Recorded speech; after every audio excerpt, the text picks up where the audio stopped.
क्या था, वो आजमाइश क्या थी सुलेमान अलैहिस्सलाम की। तो इस सिलसिले में पहला किस्सा जो बयान किया जाता है वो ये एक किस्सा जो बड़ा झूठा और बातिल किस्सा है।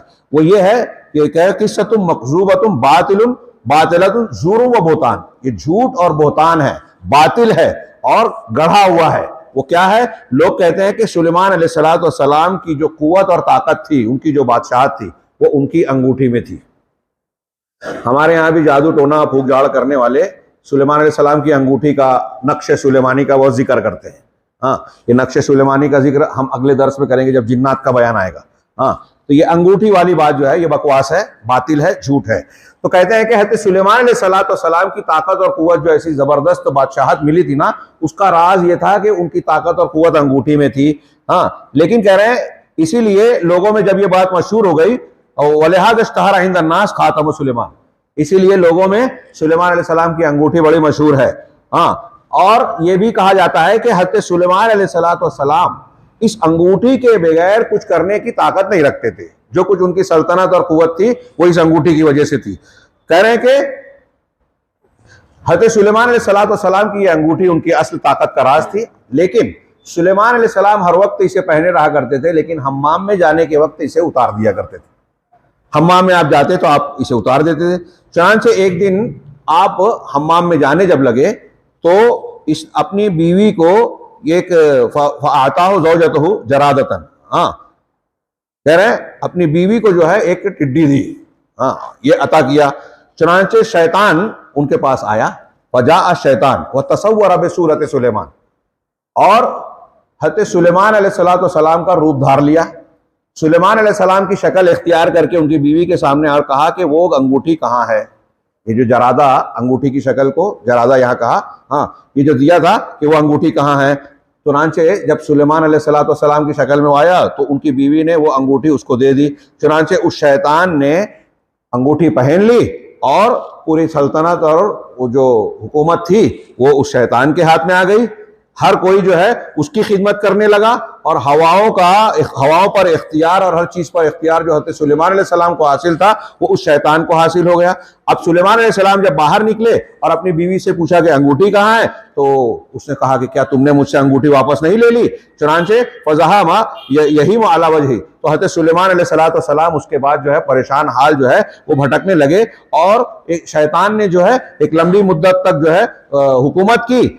सुलेमान अलैहिस्सलाम के मकाम पर तख्त पर बैठकर, यहां तक के हज़रत सुलेमान अलैहिस्सलाम एक दिन समुंदर के पास गए और वहां एक मछली का शिकार किया। मछली को खोला तो मछली के पेट में जो है अंगूठी मिली, जिसके अंदर वो अंगूठी थी। फिर से हज़रत सुलेमान अलैहिस्सलाम के हाथ लग गई, इसलिए कि उस शैतान ने वो अंगूठी लेकर जो है समुंदर में फेंक दिया था। चुनांचे हज़रत सुलेमान अलैहिस्सलाम ने फिर वो अंगूठी पहन ली और अंगूठी पहनते ही उनकी सल्तनत फिर उनको वापस मिल गई। तो लोग कहते हैं, कुछ लोग, कि ये सुलेमान अलैहिस्सलाम का जो फितना कुरान में जिक्र किया कि हमने सुलेमान अलैहिस्सलाम को फितने में डाला, उससे यही फितना मुराद है। लेकिन शेख कह रहे हैं कि ये किस्सा ये झूठा है, बातिल है और मनगढ़ंत है, इसलिए कि शैतान के लिए ये मुमकिन नहीं था कि वो सुलेमान अलैहिस्सलाम की शक्ल इख्तियार कर सके। शेख उस्मान इस पर नबी सल्लल्लाहु अलैहि वसल्लम की हदीस से इस्तेदलाल करते हैं। उन्हें कहते हैं कि नबी सल्लल्लाहु अलैहि वसल्लम ने फरमाया, इन्ना शैताना ला यतमस्सलु बी, कि शैतान मेरी शक्ल और मेरा रूप नहीं धार सकता। हाँ, देखिए, इससे नबी करीम सल्लल्लाहु अलैहि वसल्लम अपने बारे में कह रहे हैं, लेकिन शेख उस्मान इस्तेदलाल क्या कर रहे हैं कि इसका मतलब यह है कि सिर्फ मोहम्मद रसूलुल्लाह सल्लल्लाहु अलैहि वसल्लम नहीं, किसी भी पैगंबर की शक्ल शैतान इख्तियार नहीं कर सकता। क्यों? दलील दे रहे, वजह बयान कर रहे हैं कि शैतान के लिए अंबिया की सूरत इख्तियार करना मुमकिन नहीं है। अगर ऐसा नहीं होता तो फिर बड़ा मुश्किल मामला पेश आता कि शैतान जो है किसी भी नबी की शक्ल को इख्तियार करता और लोगों के सामने आकर कहता कि मैं नबी हूं अल्लाह का, और कुफ्र का हुक्म देता, ख्वाब में ही आकर हुक्म देता या ऐसे भी हुक्म देता, और उन्हें अल्लाह रब्बुल आलमीन की मासियत और नाफरमानी का हुक्म देता, और लोग ये जान भी नहीं पाते कि ये अल्लाह का नबी नहीं बल्कि शैतान है। लिहाजा अल्लाह ताला ने शैतान को ये कुव्वत नहीं दी कि वो अंबिया की शक्ल इख्तियार, मैंने जैसा कि कहा कि हदीस में नबी सल्लल्लाहु अलैहि वसल्लम अपने बारे में कह रहे हैं कि शैतान मेरी शक्ल इख्तियार नहीं कर सकता, और दुक्तोर उस्मान ने इस पर इस्तेदलाल किया कि शैतान किसी भी नबी की शक्ल इख्तियार नहीं कर सकता, और जो उन्होंने आगे वजह बयान की उसमें बहुत वजन नजर आता है। चुनांचे ये वाकया इसका रद्द किया। हाँ, ये झूठा वाकया है। यहाँ मैं आपको रोक के बयान करना चाहता हूँ कि ये जो तफसील है अंगूठी की, कि अंगूठी सुलेमान अलैहिस्सलाम की शैतान ने हासिल कर ली और इसी तरीके से उसको सल्तनत मिल गई, ये तफसील तो यकीनन झूठी है। लेकिन कुछ मुफस्सिरीन ने, जैसे शेख अब्दुर्रहमान बिन नासिर अस्सादी का ये कहना है कि सुलेमान अलैहिस्सलाम को हमने फितने में डाला, तो ये जो फितने और आजमाइश का वक्त था, उस फितने और आजमाइश के वक्त में हज़रत सुलेमान अलैहिस्सलाम के ये इख्तियारात छूट गए और शैतान ने उनकी हुकूमत या कुछ कामों को संभाल लिया, उनकी कुर्सी पर वो बैठ गया। ये अब्दुर्रहमान बिन नासिर अस्सादी इस तफसील से हट के ये इतना कहते हैं कि हमने एक जिस्म को उनकी कुर्सी पर डाल दिया, का मतलब ये कि वो शैतान बैठ गया। ये जितने मुद्दत फितने की थी उतनी मुद्दत गोया उसको ये हासिल हुआ। ये माना बाज़ मुफस्सिरीन ने किया है, लेकिन ये तफसील तो यकीनन गलत है, झूठी है और दरोग गोई है। दूसरे ये कि एक दूसरी तफसीर भी उलमा ने बयान की है। एक सही हदीस में एक वाक़या हज़रत सुलेमान अलैहिस्सलाम के बारे में आया है, जिसे इस पर फिट किया है, लोगों ने बयान करने की कोशिश की है। चुनांचे शेख दुक्तूर उस्मान भी कहते हैं कि सुलेमान अलैहिस्सलाम के फितने और आजमाइश के बारे में सही कौल क्या है। चुनांचे बुखारी वगैरह की एक रिवायत है कि हज़रत सुलेमान अलैहिस्सलाम ने एक दिन कहा, ला अतूफ़न्न लैलता अला 90 इम्राअतन ताती कुल्ल वाहिदतन मिनहुन्ना बिफारिस, कि मैं आज रात अपनी तमाम 90 बीवियों के पास आऊँगा, उनमें से हर बीवी जो है जो हमल से होगी और उससे बच्चे की विलादत होगी, तो वो बच्चा जो है अल्लाह के रास्ते में क़िताल करने वाला शहसवार होगा, वो मुजाहिद पैदा करेगी।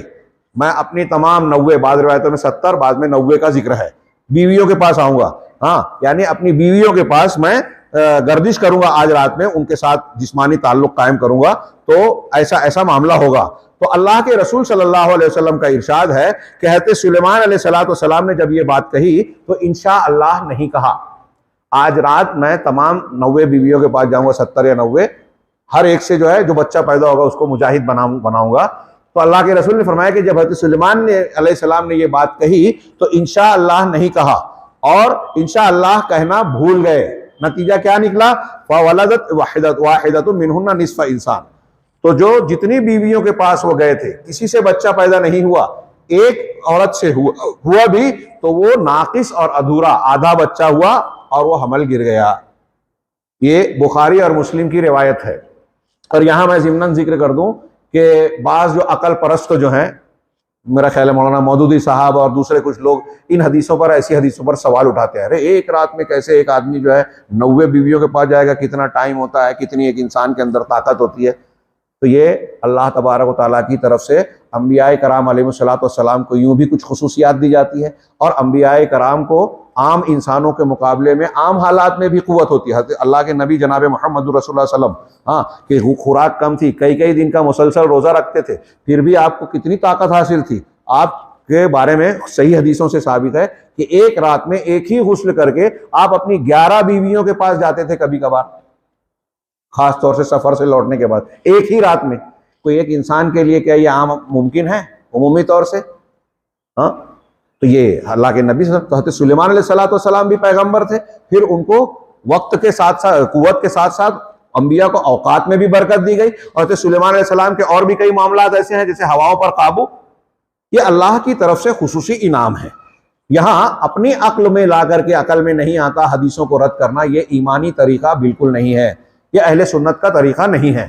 तो हमारी अकल में आए ना आए, सही हदीसों से है, हमें मानना चाहिए। तो कहा कि वाकया ये है कि सही हदीसों से है कि अपनी बीवियों के पास जाने की बात कही कि हर एक से मुजाहिद पैदा होगा, इंशाअल्लाह नहीं कहा तो कोई औरत हामिला नहीं हुई, एक हुई और उसका भी नाकिस बच्चा पैदा हुआ। शेख ने कहा ये वाकया सही है। वह अन्नल्लज़ी उल्क़िया अला कुर्सी सुलेमान, और जो जिस्म सुलेमान अलैहिस्सलाम की कुर्सी पर डाला गया, पहली तफसीर में शैतान की बात है, तो यहाँ कहा गया कि जो जिस्म सुलेमान अलैहिस्सलाम की कुर्सी पर डाला गया वो यही बच्चा था जो आधा आदमी या अधूरे बच्चे की शक्ल में पैदा हुआ था, मुकम्मल नहीं पैदा हुआ था। तो माना जब सुलेमान अलैहिस्सलाम ने ये देखा तो उनको शर्मिंदगी हुई, एहसास हुआ कि मुझसे गलती हुई है, चुनांचे वो अल्लाह की तरफ रुजू किया, इसलिए कि वो इंशाअल्लाह कहना भूल गए थे। तो हज़रत सुलेमान अलैहिस्सलाम का इंशाअल्लाह न कहना इन मुफस्सिरीन के मुताबिक यही फितना हो सकता है। हाँ, और जो बच्चा, जो कुर्सी पर जिस्म डालने की बात है, वो ये अधूरे बच्चे को डालने की बात हो सकती है। ये भी सराहतन हदीसों में मौजूद नहीं है कि कुरान की इस आयत की यही तफसीर है। उलमाए कराम ने, चूंकि ये हदीस सही है और इस सही हदीस को इस तफसीर पर उलमाए कराम ने जो है मुंतबिक करने की, बाद मुफस्सिरीन ने मुंतबिक किया है। हो सकता है कि ये तफसीर सही हो सकता है कि ना हो, लेकिन ये वाकया सही है। हो सकता है कि हज़रत सुलेमान अलैहिस्सलाम की कोई और आजमाइश रही हो, या फिर वो जो कि अब्दुर्रहमान बिन नासिर अस्सादी और दूसरे कुछ मुफस्सिरीन बयान करते हैं। ये एक दूसरा उन्वान था।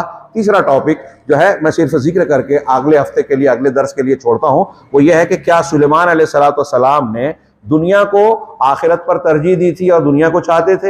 हज़रत सुलेमान अलैहिस्सलाम ने, जो अभी हमने सूरह सौद की आयतें पढ़ी, जब